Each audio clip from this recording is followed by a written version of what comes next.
প্রিয় দর্শক আসসালামু আলাইকুম। আপনারা সবাই কেমন আছেন? আশা করছি আপনারা সবাই অনেক ভালো আছেন। তো বন্ধুরা, এই যে দেখতে পাচ্ছেন আমরা কিভাবে বাড়ির আশেপাশে এই লাল শাকগুলো চাষ করে থাকি। তো আপনারাও চাইলে কিন্তু বাড়ির আশেপাশে খুবই সহজ উপায়ে এই লাল শাকগুলো চাষ করতে পারেন। কারণ এই লাল শাক চাষে কিন্তু তেমন কোনো খরচ নেই, খুবই অল্প খরচেই চাইলে কিন্তু বাড়ির আশেপাশে কিন্তু এই লাল শাকগুলো কিন্তু চাষ করতে পারেন। কারণ আমরা নিজেরাই কিন্তু এগুলো চাষ করে থাকি। তো এই যে দেখতে পাচ্ছেন, এই যে জমিতে আমরা কিভাবে লাঙ্গল দিয়ে চাষ করার পর তারপর এই লাল শাকের বীজগুলো রোপণ করেছি।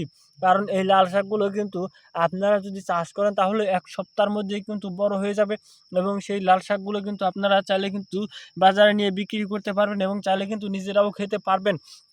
কারণ এই যে লাল শাকের পাতাগুলো দেখতে পাচ্ছেন, এই লাল শাকের পাতার মধ্যে রয়েছে প্রচুর পরিমাণে ভিটামিন। কারণ শাকসবজির মধ্যে সবসময়ই প্রচুর পরিমাণে ভিটামিন থাকে, যা খেলে আপনারা অনেক উপকার পাবেন।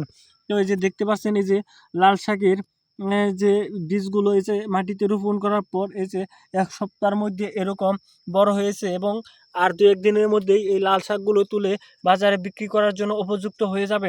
কারণ এই লাল শাকের মধ্যে রয়েছে প্রচুর পরিমাণে ভিটামিন বন্ধুরা। এখন আপনারা বাড়ির পাশে কিভাবে এই লাল শাকগুলো চাষ করবেন, এই যে দেখতে পাচ্ছেন আমাদের গ্রামের কৃষকেরা কিন্তু বাড়ির পাশে কিন্তু প্রতি জমিতে প্রচুর পরিমাণে এই লাল শাকগুলো চাষ করেছে। এই লাল শাক চাষের জন্য বন্ধুরা লাঙ্গল দিয়ে জমিগুলো চাষ করার পর এই লাল শাকের বীজগুলো যদি আপনারা ছিটিয়ে দেন এবং তারপর হালকা একটু গোবর সার এবং জৈব সার দেওয়ার পর যদি আপনারা বিচিগুলো লাল শাকের বীজগুলো যদি রোপণ করেন তাহলে দেখবেন যে ১ সপ্তাহের মধ্যে এই লাল শাকগুলো আপনাদের এরকম সাইজের হয়ে যাবে এবং তারপর লাল শাকগুলো তুলে আপনারা ছোট, ছোট করে আটি করে আপনারা বাজারে কিন্তু ৫ থেকে ১০ টাকা করে কিন্তু আপনারা ১ আটি করে বিক্রি করতে পারবেন এবং এরকমভাবে আপনার লাল শাক চাষ করে কিন্তু ভালো পরিমাণে কিন্তু লাভবান হতে পারেন।